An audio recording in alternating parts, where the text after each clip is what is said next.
अब शौनकादि ऋषि पूछते हैं कि प्रभु हमें भगवान के अवतारों के बारे में बताइए। भगवान ने कितने अवतार लिए, क्यों लिए, कैसे लिए। तो सूत जी बताते हैं कि भगवान ने कितने अवतार लिए? 24। भगवान ने कुल 24 अवतार लिए। 2 अवतारों के बारे में विस्तार में नहीं बताया गया, वो है हंसा अवतार और हयग्रीव अवतार। हंसा अवतार में भगवान ने सबसे पहली बार ब्रह्मा जी को श्रीमद् भागवत का ज्ञान करवाया 4 श्लोकों में। उसको कहते हैं चतुर्श्लोकी भागवत। तो ये सबसे पहले भगवान ने ब्रह्मा जी को बताया था हंसा अवतार में। दूसरा अवतार है हयग्रीव अवतार। तो हयग्रीव नामक एक दैत्य था, सर घोड़े का, शरीर मनुष्य का। उसने ब्रह्मा जी की तपस्या करी। ब्रह्मा जी प्रसन्न होते हैं, क्या चाहिए वरदान में? बोले मुझे वरदान दीजिए कि मुझे मुझ जैसा कोई हयग्रीव ही मार सके। उसको पता था उस जैसा और कोई नहीं है। ब्रह्मा जी ने कहा तथास्तु। अब वो अन्याय करने लगा, पाप करने लगा, तो उसका उद्धार करने के लिए भगवान को हयग्रीव अवतार लेना पड़ा। तो ये 2 अवतार विस्तार में नहीं बताए गए। तो सबसे पहला अवतार है भगवान का सनकादि ऋषियों के रूप में। ये जो ब्रह्मा जी के 4 मानस पुत्र है, सनक, सनंदन, सनत कुमार, सनातन, ये भगवान का पहला अवतार। देखिए इन सब में अंश है भगवान का। भगवान पूर्ण रूप से 2 ही बार उतरे हैं, एक राम अवतार और एक कृष्ण अवतार। बाकी सब में भगवान का अंश है। तो पहला अवतार है सनकादि ऋषियों के रूप में। दूसरा अवतार है वराह अवतार। तीसरा अवतार है नारद जी के रूप में। नारद जी भी भगवान का ही अवतार है। चौथा अवतार है नर नारायण के रूप में। 5वां अवतार है कपिल भगवान के रूप में। 6ठा अवतार है दत्तात्रेय भगवान के रूप में। ये भगवान ने लिया माता अनुसुईया के घर पर। अत्रि ऋषि की धर्म पत्नी माता अनुसुईया के सतीत्व का उस वक्त डंका बज रहा था। पतिव्रता एक धर्म है, वो पतिव्रता धर्म का पालन करती थी। जो जितने कठोर रूप से पालन करे वो उतनी पतिव्रता नारी कहलाती है। तो उस वक्त उनसे ज्यादा पतिव्रता और कोई नहीं थी। वो इतने कठोर रूप से नियमों का पालन करती थी। तो नारद जी तीनों देवियों के पास जाते हैं। 3 देवियां कौन है? ब्रह्माणी, लक्ष्मी माता, पार्वती माता। तो तीनों देवियों के पास जाते हैं और जाके माता अनुसुईया की बहुत प्रशंसा कर रहे हैं कि उनके तो सतीत्व का डंका बज रहा है, उन जैसी पतिव्रता नारी कोई नहीं है। तीनों ने कहा अच्छी बात है, पर हमसे भी ज्यादा।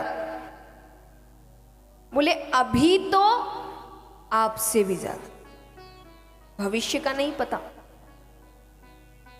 ठीक है, अब नारद जी तो अपना काम करके चले गए। तीनों देव आते हैं।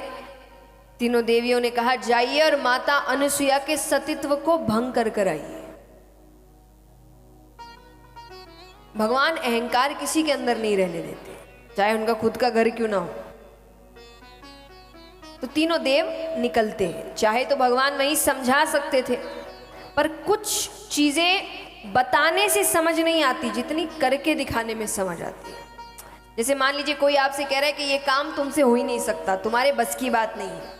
अब आपके पास 2 रास्ते हैं, या तो वहीं खड़े होकर लड़ो, ऐसे कैसे कह दिया, मैं कर सकता हूं और ये और वो, या फिर काम करके दिखा दो। ज्यादा अच्छा रास्ता कौन सा है? काम करके दिखा दो। तो भगवान को लगा कि अब यहां समझाऊं तो क्या पता बात उल्टी पड़ जाए कि मैं उनकी बात नहीं समझ रहा या उनकी बात नहीं मान रहा या उसकी तरफ क्यों हूं। भगवान ने कहा करके दिखाते हैं कि उनके सतीत्व को भंग करना इतना आसान नहीं है। तो तीनों देव निकलते हैं, साधु का वेश बनाते हैं, माता के घर पहुंचते हैं। अत्रि ऋषि बाहर गए हुए थे। ठाकुर जी ने बाहर से आवाज लगाई, भिक्षाम देहि, भिक्षाम देहि। माता फल इत्यादि लेकर आती है। भगवान ने कहा फल नहीं चाहिए। माता ने कहा भोजन कर लीजिए, भोजन भी तैयार है। भगवान कहते हैं भोजन करेंगे पर एक वचन चाहिए कि हम जैसे कहेंगे आप वैसे ही भोजन कराएंगे। माता ने कहा ठीक है, आप जैसे कहेंगे मैं वचन देती हूँ, क्योंकि उनको लगा इनको मेवा मिष्ठान खाने की इच्छा होगी, बहुत दिन से सादा भोजन करते करते। तो माता ने कहा कि ज़्यादा से ज़्यादा यही मांगेंगे और क्या ही मांगेंगे। माता ने कहा मैंने वचन दिया। पूरी बात सुनने से पहले कभी भी किसी को वचन नहीं देना। हर कथा से एक सीख है ना, तो वचन नहीं देना। तो यहां पर माता उनको अंदर बैठाती है आसन पर। अब माता ने कहा बताइए कैसे भोजन करना चाहेंगे आप। भगवान कहते हैं आप हमें उसी अवस्था में भोजन कराएंगे जिस अवस्था में आप अपनी माता के गर्भ से निकली थी। ये बात सुनते ही माता की आंखों में क्रोध उतर आया। माता कहती आपको पता है मैं एक पतिव्रता नारी हूं, ये बात कहते हुए आपको डर नहीं लगता? आपको मेरे श्राप से डर नहीं लगता? भगवान मुस्कुराते हैं। भगवान कहते हैं आपने वचन दे दिया, अब पूरा नहीं करना या पूरा कर देना ये आप पर निर्भर करता है। और अगर पूरा कर दिया तो श्राप देना कि क्षमा कर देना ये आपकी दया पर निर्भर करता है। माता समझ गई ये कोई साधारण साधु नहीं है, ये मेरी परीक्षा लेने आए हैं। माता ने कहा बैठिए मैं तैयारी करती हूं। माता कमरे में जाती है, जल लेकर आती है। अब भगवान के सामने खड़े रहकर हाथ में जल लेकर भगवान का ही ध्यान कर रही है। विष्णु भगवान का ध्यान करती है और ध्यान कर कर कहती है कि अगर मैंने सच्चे मन से पतिव्रता धर्म का पालन किया है, उन नियमों का पालन किया है, तो ये जल छिड़कते ही ये तीनों साधु छोटे छोटे बालक बन जाए और जल छिड़कते ही तीनों देव छोटे छोटे बालक बन जाते। बोलिए सती माता अनसुईया जी की जय हो। अब बालकों का भोजन क्या है? दूध। जिस अवस्था में कहा था उसी अवस्था में कमरे में ले जाकर तीनों को दूध पान करवा देती है। अब तीनों उनके घर पर खेल रहे हैं। बच्चे हैं तो बच्चे जैसे, अब कोई कुछ गिरा रहा है, कोई रो रहा है, और माता देख देख कर उनको बड़ी खुशी हो रही है।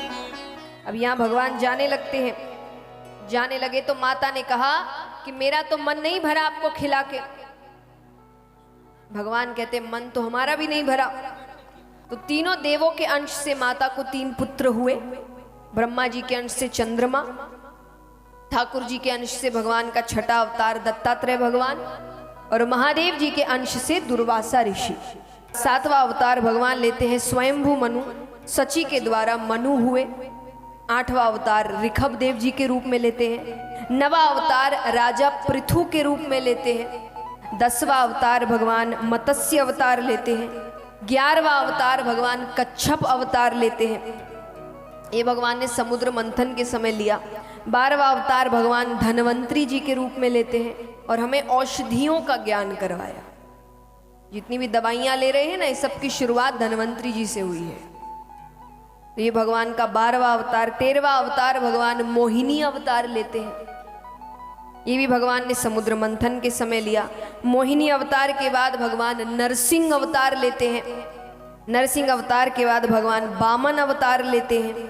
16वां अवतार भगवान परशुराम जी महाराज के रूप में लेते हैं। 17वां अवतार भगवान श्री वेदव्यास जी महाराज के रूप में लेते हैं। 18वां अवतार भगवान मर्यादा पुरुषोत्तम श्री राम के रूप में लेते हैं। 19वां अवतार भगवान बलराम जी के रूप में लेते हैं। 20वां अवतार भगवान श्री कृष्ण के रूप में लेते हैं। 21वां अवतार भगवान बुद्ध के रूप में लेते हैं। और 22वां अवतार जो कलयुग में होगा, कल की अवतार। हाँ, कलयुग में अब कब होगा वो भगवान जाने, लेकिन तब तक कौन कौन रहता है और किस किस रूप में रहता है, रहेंगे तो सब, बस किस रूप में रहेंगे ये नहीं पता। तो ये अवतार भगवान का होगा तो कुल मिला के हुए 22 और वो 2, तो तो कितने अवतार हुए? 24। तो भगवान ने कुल 24 अवतार लिए।